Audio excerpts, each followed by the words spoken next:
نحمده ونصلي على رسوله الكريم بسم اللہ الرحمن الرحیم۔ کلمہ طیبہ، ہم تمام مسلمان کلمہ طیبہ کا اقرار اور اعلان کرتے اور اس کی گواہی دیتے ہیں۔ کلمہ طیبہ کے دو حصے ہیں۔ پہلا حصہ لا الہ الا اللہ، اس کا مطلب یہ ہے کہ اللہ تعالیٰ کے سوا کوئی سچا معبود نہیں۔ ہر قسم کی عبادت، خوف و امید، توکل و فریاد اور داد رسی، دعا، مدد طلبی، رکوع سجود اور ذبح و قربانی صرف اسی کا حق ہے۔ کسی دوسرے کے لیے کسی بھی قسم کی عبادت جائز اور درست نہیں ہے۔ کلمہ کا یہ حصہ انکار اور اقرار دونوں پر مشتمل ہے۔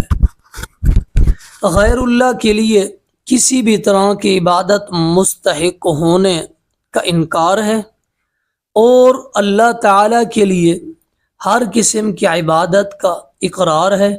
جب تک انکار اور اقرار دونوں نہ ہوں تب تک توحید مکمل نہیں ہوتی۔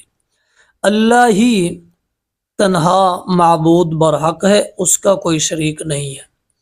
کلمہ کا دوسرا حصہ محمد الرسول اللہ صلی اللہ علیہ وسلم، اس کا مطلب یہ ہے کہ محمد صلی اللہ علیہ وسلم اللہ کے سچے رسول ہیں، اللہ کا پیغام لانے والے ہیں۔